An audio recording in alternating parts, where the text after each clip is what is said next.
up, guys, and welcome to the Union Fitness Podcast. I'm the better-looking host, Jared, and this is the ugly host, Curtis. What's up, guys? As a wise man once said, all right. Giggity. We got a bunch of stuff coming at you today. Unfortunately, we can't start with our ammonia toast. Yeah. What we're looking to do, we had a couple people ask us what that was that we were smelling. Mm-hmm. It's just ammonia. It was ammonia cap. We can go back. I don't know how far back ammonia caps go. Probably the early, Would you say 60s? 2000 BC. Okay, we'll go with that. But they were initially in like medical kits. Yeah. Right? When somebody would pass out. Yeah. And they wave in front of their nose and, great for a spinal injury or a neck injury, right? Put that on top of it. Have them jerking their head everywhere. But, that's what that was. It wasn't anything crazy. But yeah, people use it in powerlifting a lot to get hype for a lift because it's a shock to the system. It's great. Yeah. I never use it really outside of here. Yeah. I usually save it until meets. Yeah. I think a lot of people will do it like every day, every lift. And it's like, dude, why? Yeah. That's a lot of like energy you're using before a lift for no reason. So save it when it matters, like during your podcast. Yeah, exactly. Keep a couple in your car. I think every car should have so when you're a driving safety late, kit. there you go. So like, yeah, tools are great, but I think ammonia caps or ammonia smelling salts are great. I think chalk. You never know when you're going to have to grab something or somebody. What if you have to chalk up to lift the car off of someone? Exactly. I think maybe a pulley system. Like, do you remember the movie Over the Top? Yes. With Sylvester Stallone? Mm-hmm. With the whole, like, pulley system in the truck? Yep. I'd maybe throw that in there. Perfect. I had an ex-girlfriend back in high school, and her dad used to keep a dumbbell in his truck. Really? Serious. We were driving to Ocean City, Maryland one day, and I took his truck because my car was getting fixed. It was a 96 Toyota Camry, and like, replacing something. It lasts forever though. It's still around. But I look down and there's like a dumbbell. One of the old ones that you slide the plates on and you clamp them down. Is it to weight it down in case it snowed? No. This man, and there were gloves. They were like lifting gloves. Oh. So I don't know if like... no respect already though. Yeah. But he was an older guy, but that's what they did back then. But he's just sitting there, doing curls while he's driving. Yeah, but, there were, we used to meet at a truck stop. Like my mom and dad would meet to like switch us off at a truck stop like every 2 weeks. And it wasn't a shady truck stop, no worries. But when we would meet there, like all these truckers would be in there, and these dudes were massive, and they just drive all day, so they have to have stuff in their truck to like keep themselves in shape. It's not the Hardys and the Wendy's, that's for sure. It's the weights. All right, we're diverting from the ammonia though. So guys, if you have a favorite ammonia that you want to send us or that you want to recommend that we do, let us know. We'll test them out. We'll test it out right here on the show. Mm-hmm. I'll probably pass out. Jared, I went back and watched it a couple times. It was rough, man. It caught you off guard a little bit. It got me bad. I was good until one of the crystals stabbed my finger and I started bleeding everywhere. That's what happens when you lift with gloves, man. Your skin's weak. I've never had that happen. Mm-hmm. But, all right, first thing we're going to talk about today. So Jacob, who we were watching some video of last week, he messaged me this morning actually, and he's asked me a question about scapular retraction in the bench press. So he watched a video on YouTube with a couple guys that were saying that you don't want to focus solely on scapular retraction, bringing your shoulder blades together when you're bench pressing.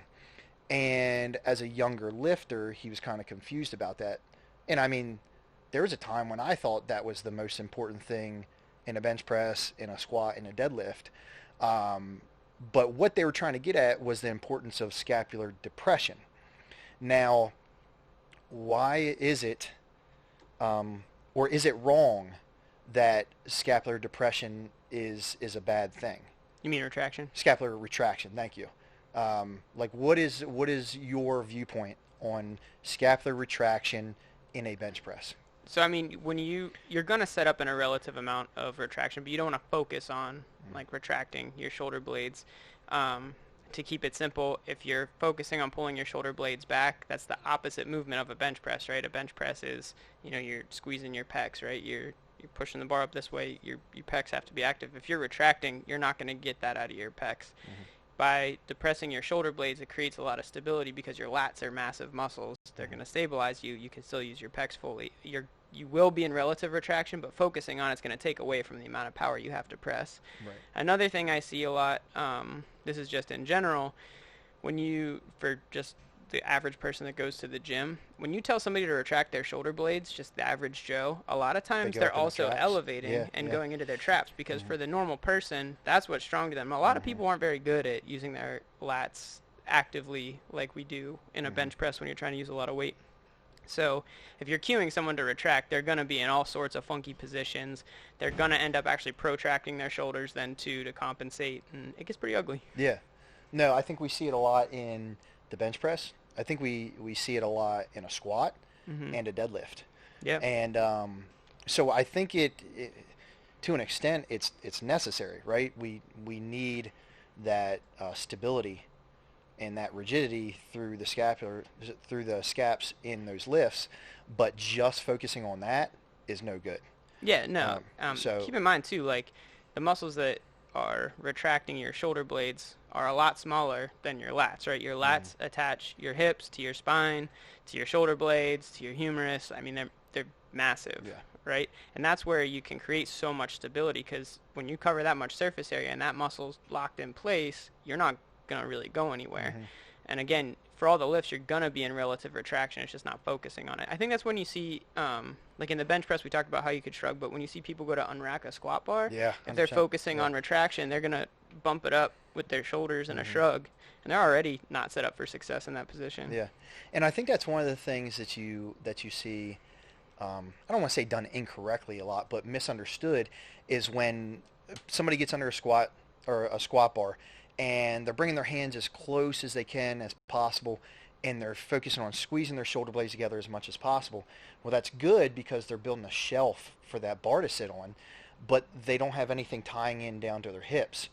And that's where I think hand position comes into play, but also actively what you are doing with the bar. Yeah. And I think a lot of times when you see lifters kind of get pitched or even start out in a compromised position, it's because they're only focusing on the tightness together with their shoulder blades and not downward tying into the lats. Yeah, I think so. For example, little guys like me who don't have a lot of meat on their bones, that was my biggest problem because I felt like I could really hold that bar if I just wiggled in, got my hands, as close to my shoulders as possible. It did create a nice shelf for me, but I mean, I was, shrugged up, all hunched in, and then I would pitch forward every time, like real bad stripper squat, Right. And then it wasn't until recently started putting my hands out wider, it helped me activate my lats way better. Like I could feel a lot more stable, and I don't drop forward nearly as bad. Right. It's, I might have had to move the bar up a little bit on my back or something, but, I squat more now than I did then. Right. Well, I think that brings up a good point, the importance of accessory work. If you're just focusing on your main movements or then like a secondary movement and then leaving, you're missing a lot of the builders, the accessory work that can build those muscles to benefit you when it comes to something like this. So like, if you don't ever work your lats with rows, pull-ups, heavy pull-downs, things like that, then you're not building the musculature to where you can use those lats. Yeah. So I think, learning how to do this first, but then understanding, okay, I got to think like a bodybuilder a little bit, and I got to build these muscles to support what it is that I'm trying to do. Yeah, definitely. Pull-ups are my bread and butter, too. Yeah. I think everybody should be able to do pull-ups. If you're in here lifting weights, you should be able to do push-ups and pull-ups and a body weight squat. Yeah. I think pull-ups are super misunderused and misunderstood. They're hard. I mean, they're hard, right? Like we talked about last week, that was one of the better things that happened to me during quarantine because I didn't have equipment. And I was like, man, I got to do pull-ups. And I'll be honest, I remember when I was like 185 pounds, I did 22 pull-ups, wide grip pull-ups at one time. Now, like you probably do 50 straight, right? Maybe. Yeah, exactly. No, maybe about it. But now, 12 to 15 is tough for me. And it's because, yeah, I got bigger and yeah, I got stronger, but I stopped doing them. Yeah. I think it's one of those things where like you have to keep doing Keep up them. with it. You Yeah. have to keep up with them. Same thing with push-ups. So yeah, I mean, understanding what the purpose of the shoulder blades is, you Yeah. know, So being like a strength coach, what is some like how would you if you're working with someone, how would you kind of cue them out of like the retraction, kind of get more into depression? Like what are some tools you utilize to help someone be stable in a bench press? Because I think that's ultimately what we're getting yep. at. So one of the simplest things that you can use is a PVC pipe. You could verbally cue somebody all day, right? Hey, put your shoulder blades in your back pockets. Okay. They might not feel. They'll think it, but they might not feel it. Hey, bend the bar. Hey, pull the bar, across your shoulders. In the deadlift, hey, bend the bar around your shins. But until you can physically feel it and get feedback from it, you don't really know what that means. So using a thin PVC pipe, like we have a million of them here at the gym, they're like inch round, inch and a And half, they're maybe not even a half expensive inch, and either. they're cheap. For a squat, put it across your shoulders, and don't think about squeezing your shoulder blades, but think about bending that That PVC that pipe. PVC pipe across your shoulders. Kind of turn it into a buffalo bar or a duffalo bar, right? Bend it across your shoulders. Um, that's you can't do that without engaging your lats. It's like a pull down like if you're doing a behind the head pull down. Yeah. Um, with a bench press, put it in your hands, and this is something I have a problem with, right? Like I'm saying this to do it, but it's something that I practice as well. Put that PVC pipe in your hands and don't bend it with your hands and your elbows, right? Because that's not going to engage the lats. Mhm. Put that PVC pipe in your hands and try to bend it, by using your lats and pulling your sternum up. And then you're like, holy crap, that's what my lats do in a bench press, or that's what they should do. Then you get it. You could do it with a deadlift too. You know, put that PVC pipe down in your stance. If you're double overhand grip or a hook grip, think about bending that PVC pipe around your shins, like you're trying to break it on your shins, and that's what you want to do. Even if you're that over under, I think that'll teach you even more because now you'll know you can't do that wrist Right. movement right to get it. You can't supinate and pronate oppositely and Exactly. get it. So you have to Yep. use your shoulder blades. Yep. So there's dozens of cues, verbal cues that you could use, but feeling it physically is, especially most people, that's how they learn, right? By feeling and by understanding it that way. So that's really the king right there. Simple, simple tools. Have you ever done when you're talking about the deadlifts, put like a band around the bar in front of you, I so like have. you have to keep it against you? I have. I That's hate another that. good one. That's rough. That's another good one. I think sometimes people do that with good intention, but they use too much band tension. Mhm. It takes just a little bit. So if you take one of the long red mini bands, and you could either tie it off on something in front of you, or you could have somebody hold it, and then just do some light deadlifts. It And can be with the bar, 95 pounds, 135. You don't need a lot, and you can feel that band try to pull the bar away from you, which a lot of times, well, all the time, if your lats are not engaged in a deadlift, that bar is going to drift away from you. oh yeah. It's the first thing that happens. And that's where really people get in trouble. Whether they miss the lift or whether they get pitched forward or they round over, a lot of times it's because their lats are not engaged and they're not pulling that bar into them. Again, something that I still experience that I'm still working on. So, but yeah, those are two really good things that you could do. Yeah.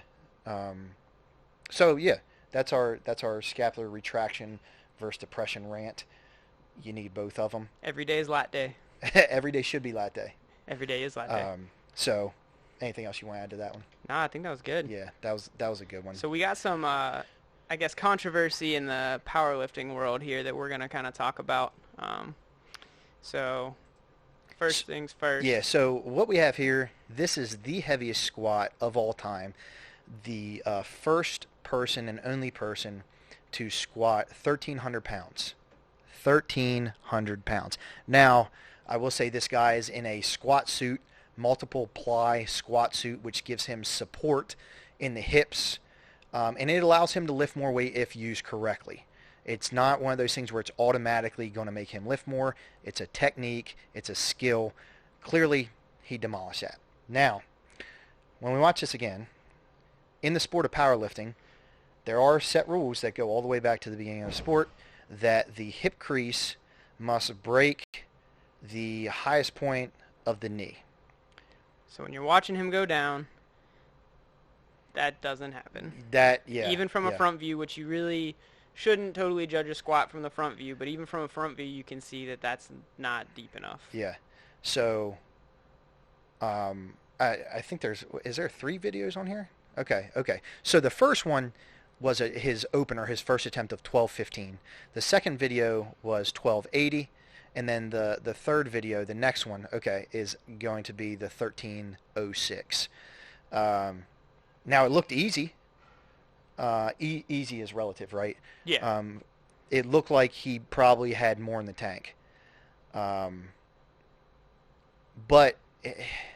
here's the thing. I love powerlifting, right? And when I got into powerlifting, the geared, squat suits, the bench shirts, the deadlift suits were still popular. And a lot of guys that I looked up to and that I admired and idolized were lifting in this equipment. I've never done a meet wearing this equipment, but I respect it, and I've trained in it. Yeah. And it's the way that I put it to people, a lot of people discredit it. The way that I put it is, take a Toyota Camry and drive it as fast as you can around a racetrack. All right? It's going to be easy. 'Cause how fast is that Camry really going to go? 35. Right. It's going to be easy because you're going to be in control. You're not going very fast. That's raw lifting. Not saying raw lifting is easy, but the skill required to perform a raw lift isn't as high as a geared lift. That geared lifter is more like, let's say, a Ferrari. Take that Ferrari around the racetrack as fast as possible. It's going to take a lot more skill and precision to get around that track without wrecking. And that's what wearing a squat suit feels like. Yeah, because you want to put that much more weight on the bar, and it gives you the ability to do that. But one mishap, I mean, that's... Exactly. When you're going down in a squat, that suit's building pressure, and it's basically, it's trying to, like, close you off. So if you're not using your hips and staying in that groove with that bar path, it'll throw you out of it. Like one miscalculated step, and you're missing a lift, you're falling, maybe injuring yourself. So geared lifting is a skill, and it's a little more challenging than raw lifting. But somewhere along the way, I think the rules kind of went out the window a little bit, because the conflict between, raw lifting became popular and geared lifting was on its way out. And I think the geared lifters and the federations that really supported the geared lifters were trying to save it. And what better way to save something than to break records, right? Yep. Hit these ungodly lifts. Everybody's getting a white light.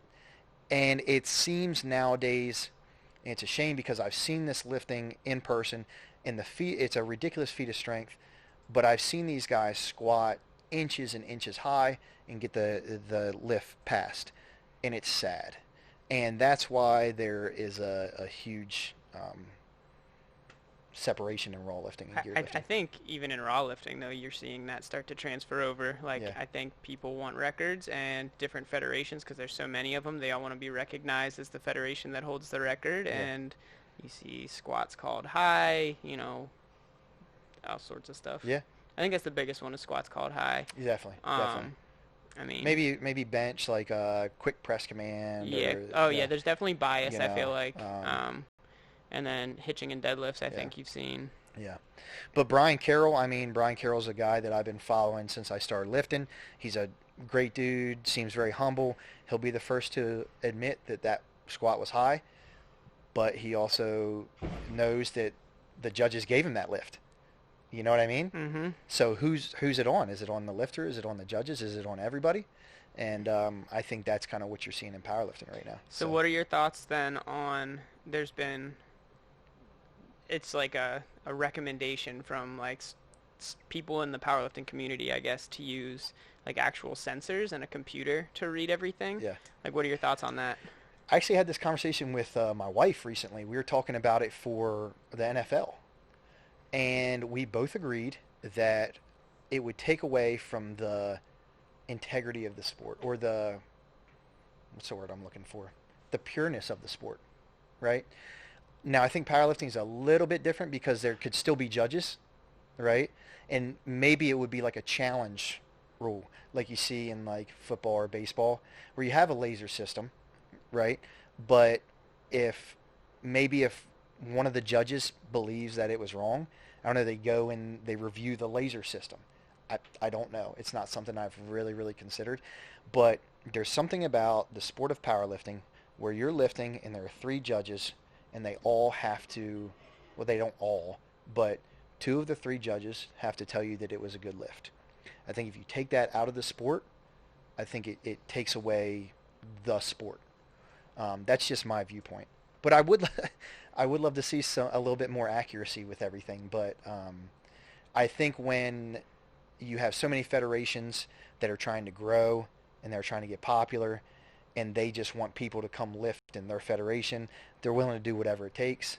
And it's sad. And they want to be known for, if somebody comes and breaks a record in their federation, hey, that was my federation. Come lift in my federation, right? Then you have more money. I think there's also the hype of like you're just watching someone do a record lift and you really, really, really want to give it to them because they're gonna die underneath that thing, you know? Yeah, I think that's where like bias comes into play. You can't. You have to think as a judge and not as a lifter. You know what I mean? You can't get caught up in the emotions of the lift, right? That's with an umpire in a sport or a referee in a sport. So yeah, I think that plays a role too. But props to Brian Carroll. That's still 1,300 pounds. Put that on your back, and yeah, it's absurd. I mean, he took like a year off because he had twins, and came back and did that. So that's nuts. That's insane. Next, we have complete opposite, as raw as it gets. Taylor Atwood. I don't follow him, but I did see this.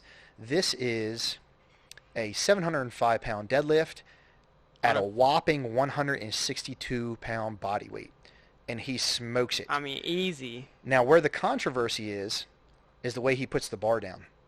So with a deadlift, you have to set the weight down. You cannot drop it. At least in the USAPL, you be under control, putting the weight on the ground. I mean, you can go down with a little bit of speed as long as you seem under control with it. It's a good lift. Yeah. From what I understand, I don't know if this was a world record total or a world record deadlift. I want to say it was a total and deadlift world record. But he clearly just gets very hyped, which he should, throws the bar down, then realizes what he did, and then sees that they actually gave him the lift and looked relieved. So here's the thing. This is the USAPL, which is known as the standard of the sport, the epitome of integrity and rules. Is this the wrong call? Yeah, unfortunately I have to say. I mean, he smoked a deadlift. Clearly he can do it on any given day, but I mean, same thing with the high squat. Like everybody needs to be held to the same standard. There's rules for a reason. If there's a violation of said rules, you can't just give somebody the credit just because you thought they did it. Otherwise, why is the rule? Like, if you break one rule, why can't you break another? Like, I don't know. If someone isn't called for dropping a deadlift, like, why should someone be given a high squat, you know? Exactly. Like,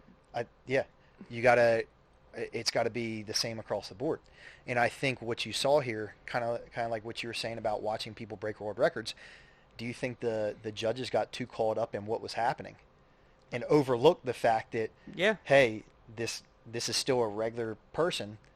It wasn't even at a world level event. Like, this is a local meet. So that's, So what do? I mean, do they go back and say, hey, we got to take this world record away from you?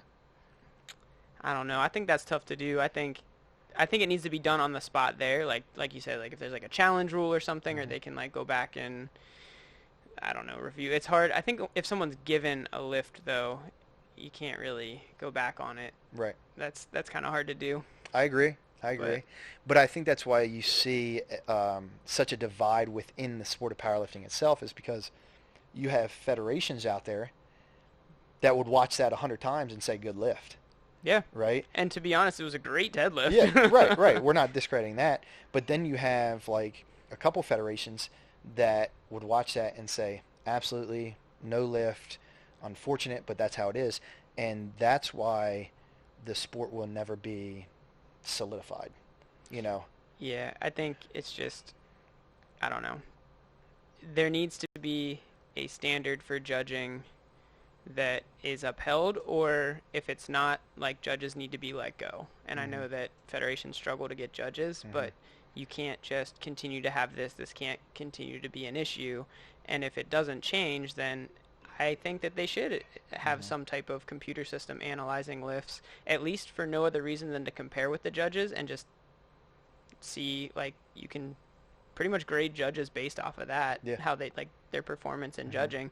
And we would see, like, a huge decline in white lights there for a while because everybody would be so strict, I think they'd be afraid to press it. But overall, over time, I think you'd see, like, an improvement in quality. I don't know, just a thought. Yeah. I do want to say I respect judges because it's something that I don't really want to do. No, me either. Me either. I don't want to be in that seat. That's a hard decision. So I respect all judges. And yeah, for sure. No disrespect to judges here. Yeah, but I think there just needs to be a change. If we and everybody else who loves powerlifting wants to see it continue to grow and grow correctly as one sport, something's got to change. Yeah. And I don't know exactly how to do it. And I also think, too, it's not always on the judges. I mean, the judges in the end make the call, but lifters need to be training to that standard, too. You know, it's unfortunate for judges to have to red light all 3 squat attempts because someone's squatting high. And, like, you feel bad, you know, especially when you know someone's really going for something big or they want to on their 3rd attempt or something, and they can't get their opener because they never squat deep enough. Sure. So I think lifters need to hold themselves to the standard, and we probably won't have any issues then. Right. Because, like, the close calls shouldn't be as many as there are. Sure. Now let me ask you this. If we're at a world level event, all right, and it's legitimately like you're trying to win first place at the event, and as a student of the sport, you watch everything. So if you're watching the judges and you see, hey man, they're a little more lenient, they're not as strict with depth today, or they're a little quicker on the press command. That's as an athlete, your job, it's just like baseball, your job is to take what the judges are giving you on that day. Exactly. In my opinion. Yep. So if I'm trying to beat you in a competition, which you never will, which I might, maybe, we'll see, we'll have to have a meet, and I say, all right, man, this is my only chance to beat Jared right here. I'm going to cut this squat an inch high because I know that both side judges are going to give it to me. I'd be dumb not to go up there and cut that squat an inch high. Yeah, no, I mean, go to the standard at which you're being judged, obviously. Correct, and, like, if you're really trying to edge someone out, then, you know, you can play with fire in that way. Yeah. But it's you're tiptoeing a line. You're definitely tiptoeing a line, and you Yeah. better know for sure where that line is. But we're talking about we're talking about the highest stage. Yeah. You know, let's say we're at the World Series, right? Dodgers and Rays played last night. If I'm a pitcher, which I was, and that umpire was giving me an inch or two off the plate, I was going an inch or two off the plate every time. And if the batter was mad at it, hey man, that's outside. I don't care. It was because called he's there. giving it to me. So kind of the same thing, but there's a bunch of ways you could look at it. But I think it comes down to the judges and the lifters, right? Yeah. So, you know, that's lift to a standard, judge to a standard. You're good. Exactly. So, no, you know, that rant's over. But there's some crazy things happening in powerlifting right now. I mean, there's like monsters coming out of nowhere. Males, females, young people, old people. Records are getting broken, and it's really cool to see. Yeah, and it's awesome. It makes me continue to love it, right? Because people are doing things that maybe once they never believed were possible. I mean, even last year, people would think things were impossible that are being done now, you know? Exactly. It's crazy how fast everything's changing. Yeah. So that's cool. But so what we got, we do have, what we want to do each week is video breakdowns of somebody.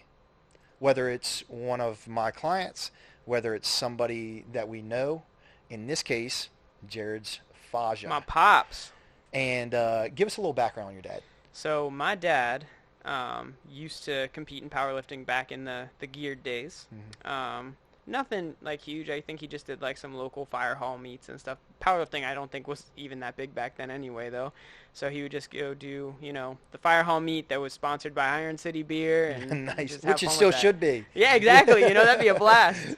Tell Kabuki to get a brewery coming in here, you know. For sure. So he used to compete had a slew of injuries, and stopped really lifting weights too hard. Would get into it here and there. Started getting into it when I was in high school again.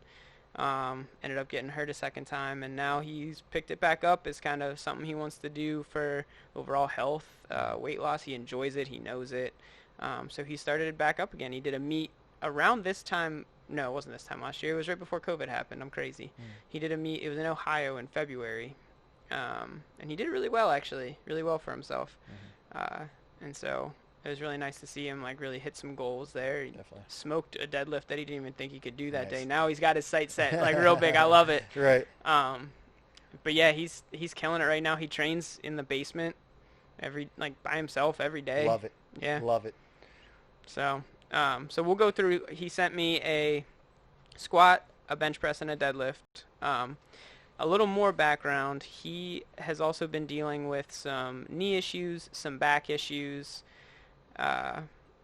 He's had some other health issues, dealing with like cancer and stuff too, which, he's had to work around that. So I think this is 275, and Okay. what he's focusing on here, he said he was doing like a narrow squat. So narrower than his Then his actual competition yeah. squat. Okay. Mhm. Yeah. Yep, and he's using the Titan Yukon bar, which is like a Duffalo bar. It's a little more rounded. I think. Has a bend in it. Save his shoulders a little bit, and it really helps him engage his lats a lot more. So Mhm. if we had a video of him doing a straight bar compared to this one, you'd actually see a little more elbow flare. Yeah. I know one thing we notice is like he's not hitting depth right there. I think for someone with his history of lifting, the issues with the knees and stuff, I'm not too worried about him hitting depth in training, especially agree. when doing a narrow squat. Yeah. Yeah, especially with a narrow squat. Yeah. Anytime you go narrower, it's going to be harder Yeah. to get down to depth, especially with good form from the waist up. I mean, it looks like overall, it looks like a good squat. You take his depth out of it, his from the head down, his head seems like it's in good position, maybe a little bit out in front of him. That bar is definitely helping keeping his back and his shoulders and his arms in a good position. He's definitely a big head up guy, like in the Yeah. old geared lifting, how Yeah, everyone was head yeah, up. definitely. He's a big head up guy. Yeah. He's not driving his butt back too far. He's sitting back to where he can still use his hips. I mean, overall, this is a pretty good looking squat. Especially for his opposite stance, that narrow stance like that. It's always harder to train in the opposite stance of what you compete with. So just watching him lift, I know we don't have the video review here, but if he goes into his normal stance and the weight gets a little heavier, he does sort of what I do, maybe it's genetic, and he gets pretty bent forward when he lifts. What are some ways do you think that, like, what are some suggestions you would give to help, strengthen his squat? Okay. So I think I said this about your squat last week. I am big on incorporating box squats when we're trying to go about correcting a deadlift. The box squat just does a great job of teaching us how to use our hips in the squat. And we know the quads are extremely important. They are like the main driver. But those hips are the wedge that keeps us in a nice, I don't want to say vertical, but a nice erect position. And if we can keep our hips under us and keep them close to us, just like in a deadlift where we want the hips as close to the bar as possible, same thing. We want the hips as close to being underneath of the bar as possible when we squat. That's going to go a very, very long way. So with your dad, two things in particular, we would go over box squatting and how to lead off the box with our sternum and how to spread the floor using external rotation in our hips. So, and you don't have to have a super wide stance to box squat. I think that's a big misconception is when you see a lot of the old like geared guys like Westside Barbell and those guys, when you see them do a box squat, their toes are almost touching the side of the squat. Yeah, they're wider rack. than when I sumo. Right. And that's because they're normally using a suit. That suit's giving them stability in the hips.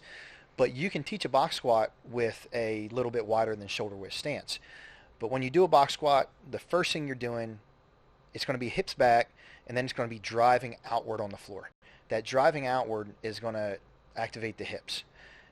The tricky part is keeping that the entire time. right? It's easy to keep that going down to the box, But but then back coming up. back up with that same tension is where a lot of people lose it.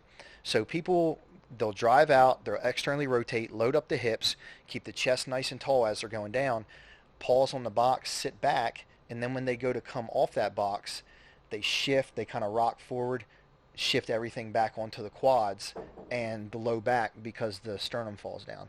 So if we can, and we're talking like start with 135, start with the bar, right? Bar 95, 135, 185, 225, whatever, and just gradually work up week to week to where that motor pattern and using those hips becomes second nature. From there, taking the box away and doing some tempo work. Especially one thing that I've been seeing the benefits of, concentric tempo work. So normally when we think of like tempos, we're thinking of, eccentric or negative and then And pauses then bam. and then boom, right? Because we're taught to move as explosively as I possible. love slow concentric work. You're sick for that.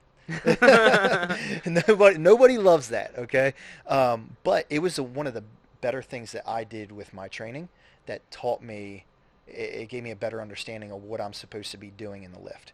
So I think, yes, controlling the bar on the way down and being able to be stable in the bottom of the squat, but then learning what we do and how to keep all of that engaged as we're coming up.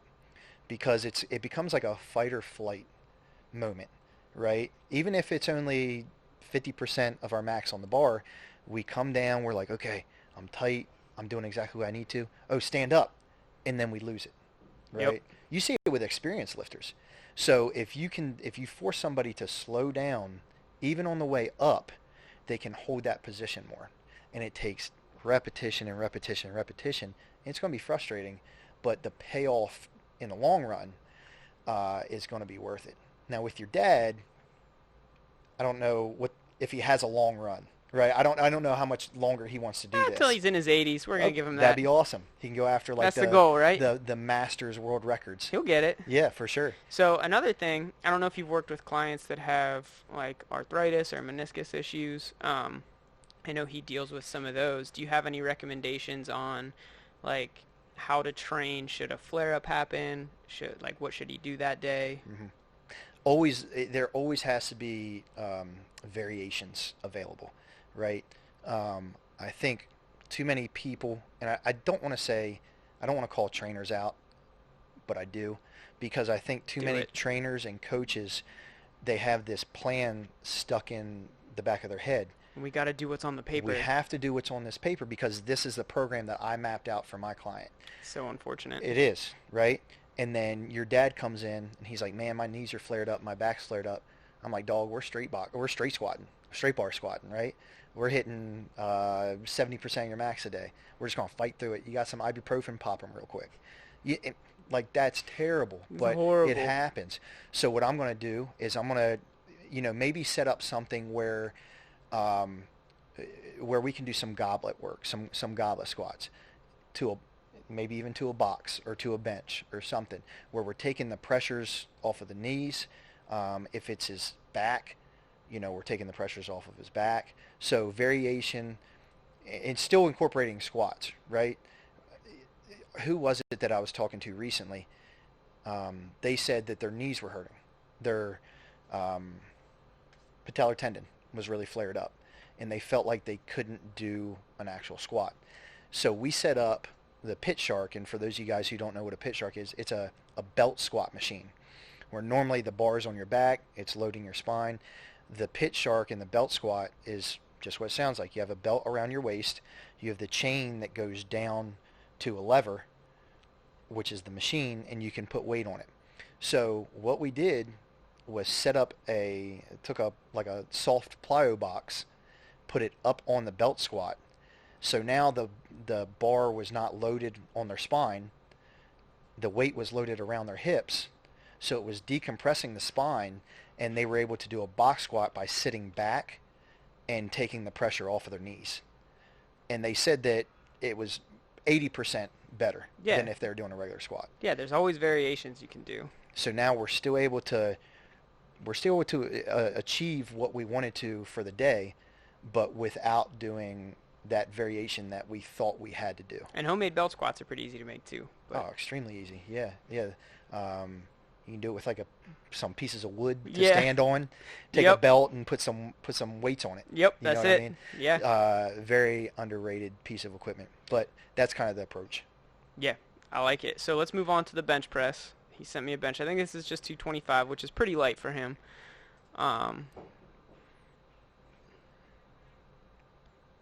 So one thing that I know he has that some other people that are just in the regular population of people that go to the gym is he actually had some nerve damage into his right arm. And what we'll see is, like, say he were to do like a failure set there, his right shoulder blade would just like lose all control, like Okay. pretty much wing out to the side, and you would see him shrug to try to compensate, and then we'll have to rack the weight pretty quick. You won't see that here. But So what? Super explosive, especially for an old lad. I don't want to call him old, but older guy. He's very explosive. You can tell he's been doing it for a while. He's got a good setup. You know, his legs are in a good position. His back's in a good position. He's using his leg drive when he presses. He looks like he does a really good job of pulling the bar in. If we watch when he presses the bar off of his chest, it looks like he's pressing with a lot of through a lot of the shoulder. When he presses, you can kind of see him kind of press it in a straight line, almost away from him, and then it kind of comes back a little bit. So I think, you know, when you were saying that if he does a failure set, I think you could definitely, I could see where that would really come into play. So for your dad, one thing we were talking about when we first started, scapular depression. Now, I'm sure he's pretty depressed right there. he's a happy guy. Yeah. Right. You know, I haven't met your dad, so I don't know about that. But his shoulder blades seem like they're pretty depressed at the moment. But it looks like when he goes to press, he's kind of up in his neck. When that bar's coming down, I can see his shoulders kind of Elevating? elevating up Yep. into his ears a little bit. I see that too. Yep. So I think if we could, you know, work with him on really trying to drive himself out that way towards his feet when he presses. You know what I mean? Almost trying to drive himself out from under the bar and the bar back. That would help him. So you think like some lat work as a part of the warm-up? Yeah, maybe some straight arm pull downs, or maybe some lat pull downs. He has a Maybe even machine. some ISO. Oh, lat he can do pull-downs. pull-ups too. Can he? Oh yeah. I'm gonna challenge him. I think he can get about 10. All right, we'll have a showdown. But yeah, I think some lat work before he warms up, and maybe even take a light band, tie it to the bar, so when he unracks that bar, he's pulling against that band, and he's using it's forcing him to load up his lats, and as that bar's coming down, that band's trying to pull that bar backwards into his shoulders, but he's got to keep down depressed in his lats. That's a good thought. I like that one. So maybe something like that Yeah, would help him. But that'd be a good overall, one. I mean, that's a good looking bench The press. other thing I noticed too, which I didn't see before, is if you watch every time he presses, his hips kind of pop a little bit. Yeah. So I feel like leg drive would be something. constant leg drive. It's Mhm. kind of what we were touching on with your bench. Yeah. Yeah, constant leg drive and not just when we press. So thinking about as that bar's coming down, driving back into the bench to elevate the sternum, to push us back into the bench, to meet the bar in the middle. That's kind of like take a big spring and compress a spring.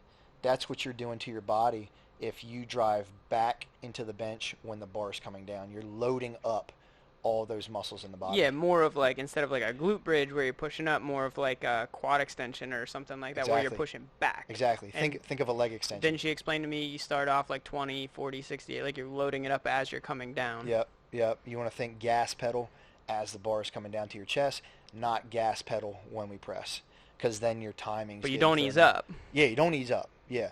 It's 50, 80, 100, 100. So, but that's a good looking bench. Yeah. Good job, Dad. All right, deadlift. So his deadlift, so it looks like he's doing a block pull. He's not. My dad's What a a smart setup. guy. I respect this. So he doesn't have Sketchy. a deadlift jack.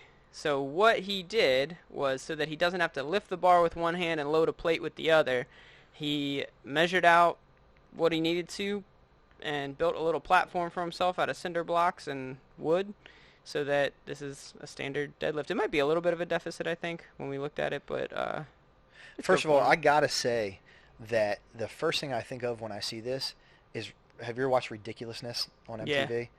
This is that setup that you see when people get hurt. Dad, on don't get hurt. Ridiculousness. Come on, man. No, no, no. I'm just saying, like, this is something I would do, but when I'm doing it, I'm thinking like, man, this could be great, and I'm gonna brag about this, or this could be really bad, and I hope nobody ever finds out. Dad, put a safety net behind you. put a mattress behind you. But onto the deadlift. All right. So, how does your dad like deadlifting? Like, does he like deadlifting or no? He likes it, yeah. Okay. Yeah. Okay. So a little back at his last meet, he pulled 451, I think is what it was. Nice. And in training, the best he did was like a 405, like a rough 405, and he smoked a 451. Okay. And then I think he came back and did rack pulls at 500, like post-meet YOLO kind of deal, you know? Yeah, of course. But no, he likes deadlifting. I would say, as far as variations go, some people would say, hey, your dad needs to do deficit deadlifts to work on his leg drive. I would say the opposite. Yeah. I would say that your dad would really benefit from block pulls. Below the knee, above the knee. Not a rack pull. Okay. Block pulls can be above the knee. I'm sorry. Below, I would say about 3 inches higher than what he would normally deadlift from the floor. And the reason being, it's going to teach him how to use his hips. So right now what we're seeing when he goes to start that pull, the hips shoot up a little bit, and then it kind of goes into a RDL. And like your dad's strong enough, is definitely a strong dude, where he can get out of that. And his from years and years of lifting, his mid and upper back is really strong too. Where like some people, if they go to pull and they get in that position and that bar would drift away from them, they're not making the lift. You know what I mean? Mm-hmm. So with your dad, I think doing block pulls elevated for, anywhere from 4 to 8 weeks, even a little bit longer, would teach him how to turn himself into that door wedge we were talking about. So the deadlift should be a one-part movement, right? We want the hips and our chest and our sternum to move simultaneously together.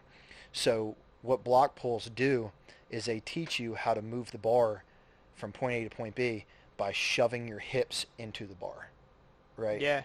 And it's not that it's automatically going to translate over to when you go back to the floor, but it'll give you a better understanding, and you will have felt that feeling of using your hips in a deadlift. Yeah, I know, when training for deadlift, coach had me do block pulls before, mm-hmm. and I could go and I could get 615 for a couple on block pulls and then miss 585 mm-hmm. just because of my positioning and not being comfortable. Like if I wasn't dialed in, yep, it was so like hit and miss. Yeah, and I think one of the problems that I see with block pulls a lot are when people are doing their block pulls, they put themselves in a more in a position that gives them better leverage than they normally would on the floor. So like if you're doing a rack pull or a block pull and you kind of squat and like wedge under the bar, and then you basically turn it into like a leg press, of course you're going to lift more weight. But when you go back to the floor, all that's going to go out the window because you can't get in that position. So when you're doing a block pull, replicate the same position, the same hip height, back position that you would if you were deadlifting from the floor. And that's where you get the carryover. Just a different part of the deadlift. That's it. But overall, I like watching your dad lift. I heard, though, that one of our members doesn't like him. Which one? Josh Conroy. Oh, yeah, that makes sense. The exact words that I heard were, I hate your dad, or I hate Jared's dad, because I guess somebody wrapped Josh's knees really tight last meet, and he couldn't get them off, and your dad, instead of helping, just sat there and was laughing at Josh. Yeah, because my dad used to do it. Yep. And then he came over and got it off. Yeah, right. Yeah, so we're all like struggling to get Josh's knee wraps off. Yeah. Josh is like crying like a little baby because he is. And then my dad's laughing, like he's just arms crossed, laughing in the background. Yeah. And then he just walks over as Josh is just struggling and just pops him off That's that wisdom right there. That's just years of being around it. of struggling Yeah, the same way. yeah. That was probably one of the first meets that Josh had really like worn wraps, right? Or no? Yeah, I think so. Okay, so he's probably still getting used to them. I've never worn wraps. I don't want to. It looks terrible. After the meet, we're gonna get Jared in knee wraps. See how he feels. I'm gonna tear something. See, here's the thing. Under wraps, your patella doesn't track normally. That's where all the quad tears come from. Yep. Yep. Well, I've heard it. I've seen it. But we're gonna get Jared in wraps, and we're gonna make him squat 13-10. He's gonna take the new just world in record. Wraps, yeah. Just in wraps at 150 pounds. So That's right. Brian Carroll, watch out. But yeah, guys, like we mentioned last week, we love doing these video critiques. It keeps us sharp, and I think it helps you guys learn. So we learn something every time by doing it. It's fun watching people move. Yeah, so. definitely. And keep in mind, don't be shy about it, right? Don't feel silly for how you're lifting. We all lifted like that. And we still lift silly. Maybe one of these videos, I'm gonna go back and I'm gonna find one of my like first lifting videos. Oh, I should too. Yeah. Yeah, let's do that. And I don't know if I can. I'll try. We'll show people that we all started at the same place. So we're just here to pass on what we've learned over the years and continue to help us grow as well. So send them in. Send them in through Union Fitness. Send them in through our Instagrams, and we'll make it happen. Send us smelling salts too. Yeah. Yeah. Watch me cry. All right, guys. Thanks for tuning in, and we'll catch you next time. Take care. Later, skaters.